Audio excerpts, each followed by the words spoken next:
नमस्कार मुलींनो. आज आपण इयत्ता 10वीच्या विज्ञान आणि तंत्रज्ञान या विषयाचा अभ्यास करणार आहोत.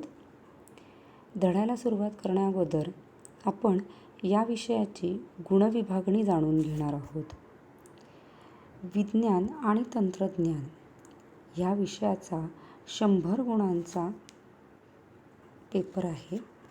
ह्या 100 गुणांपैकी भाग 1चा 40 गुणांचा लेखी पेपर असेल, भाग 2चाही 40 गुणांचा लेखी पेपर असेल आणि प्रात्यक्षिक परीक्षा ही 20 गुणांची असेल. प्रात्यक्षिक गुणांच्या 20 मार्कांची गुणविभागणी कशी असेल ते आपण जाणून घेऊया. भाग 1 व भाग 2 या विषयांचे प्रत्येकी एक प्रात्यक्षिक तुम्हाला करायचे आहे, ज्याला 6 गुण असतील.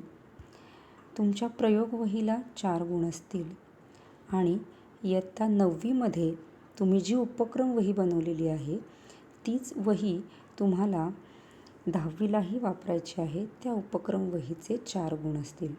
असे एकूण 20 गुण प्रात्यक्षिक परीक्षेसाठी असतील. म्हणजे 40 अधिक 40 असा 80 मार्काचा लेखी पेपर आणि 20 गुणांची प्रात्यक्षिक परीक्षा असा 100 गुणांचा हा विज्ञान आणि तंत्रज्ञान विषयाचा पेपर असेल. आता आपण विज्ञान आणि तंत्रज्ञान भाग 1 या विषयाचा पहिला धडा अभ्यासणार आहोत. हा धडा अभ्यासण्याअगोदर आपण काही संकल्पनांची थोडक्यात उजळणी करणार आहोत. तुम्ही बल म्हणजे काय हे शिकलेला आहात. तुम्हाला आठवत असेल तर बल म्हणजे एखाद्या वस्तूच्या विराम किंवा सरळ रेषेतील गतिमान अवस्थेत बदल घडवून आणणारी, तसेच वस्तूची गती किंवा गतीची दिशा किंवा वस्तूच्या आकारात बदल घडवून आणणारी भौतिक राशी म्हणजे बल होय. या बलाचे विविध प्रकार तुम्ही अभ्यासलेले आहेत. उदाहरणार्थ घर्षण बल, विद्युत बल, चुंबकीय बल, गुरुत्वीय बल इत्यादी. ह्या बलांची विविध उदाहरणेही तुम्ही अभ्यासलेली आहात. ह्या बलाच्या विविध प्रकारांपैकी गुरुत्वीय बलाचा अभ्यास आपण या पहिल्या धड्यामध्ये करणार आहोत. धड्याचे नाव आहे गुरुत्वाकर्षण. गुरुत्वाकर्षण बल हे फक्त पृथ्वीवरील 2 वस्तूंमध्येच नव्हे तर कोणत्याही 2 खगोलीय वस्तूंमध्येही प्रयुक्त होते, हे तुम्ही मागील इयत्तेत शिकलाच आहात. या बलाचा शोध कोणी आणि कसा लावला हे थोडक्यात जाणून घेऊया. गुरुत्वाकर्षण बलाचा शोध सर आयझॅक न्यूटन या शास्त्रज्ञाने लावला. कोण होता हा शास्त्रज्ञ? तर हा एक महान भौतिक शास्त्रज्ञ होता.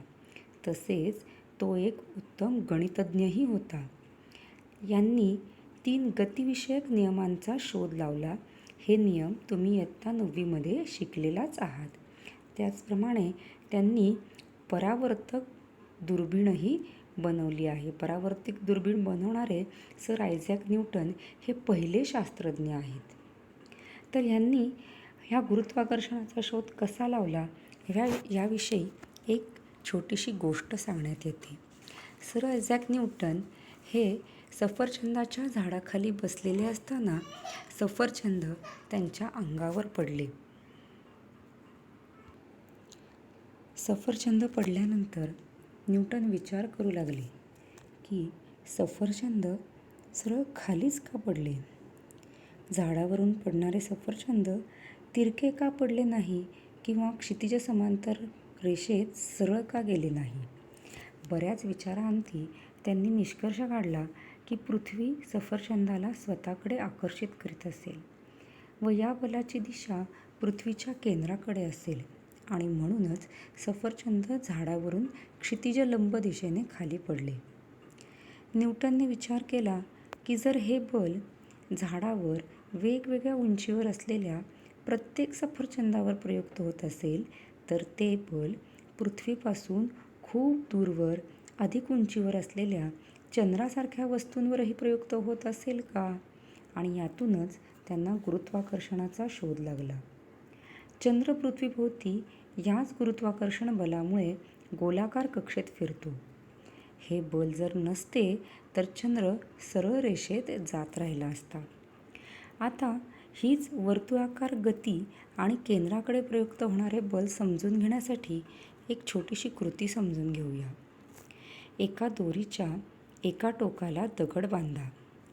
दोरीचे दुसरे टोक हातात धरून आकृतीत दाखवल्याप्रमाणे फिरवा, जेणेकरून दगड वर्तुळाकार फिरेल.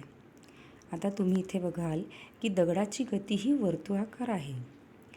जोपर्यंत आपण दोरीला धरून ठेवले आहे तोपर्यंत त्या दगडाला आपण आपल्याकडे म्हणजेच वर्तुळाच्या केंद्राकडे खेचत असतो. जर आपण दोरी सोडून दिली तर दगडावरील आपण लावलेले बल संपुष्टात येते व त्या क्षणी वर्तुळावरील दगडाच्या स्थानाशी असणाऱ्या स्पर्शिकेच्या दिशेने दगड फेकला जातो. यावरून आपण सांगू शकतो की वर्तुळाकार कक्षेत फिरणाऱ्या कोणत्याही वस्तूवर वर्तुळाच्या केंद्राच्या दिशेने जे बल प्रयुक्त होते त्या बलास अभिकेंद्री बल असे म्हणतात. आणि यावरूनच आपल्याला असे लक्षात येईल की पृथ्वीप्रमाणेच सूर्य देखील सर्व ग्रहांना ह्या बलामुळेच आपल्याकडे आकर्षित करीत असतो. आता आपण लंबवर्तुळाकार गती म्हणजे काय ते समजून घेऊया. समजा एखाद्या शंकूला एका प्रतलाने तिरके छेदले तर तयार होणारी जी आकृती मिळेल तिला लंबवृत्त असे म्हणतात. तुम्ही बाजूच्या आकृतीत बघू शकता, निळ्या रंगाने दाखवलेली गती ही लंबवर्तुळाकार गती आहे. या लंबवृत्ताला 2 नाभिबिंदू असतात, जे F1 आणि F2 या अक्षरांनी दर्शवलेले आहेत. आता आपण केपलरचे नियम समजून घेणार आहोत.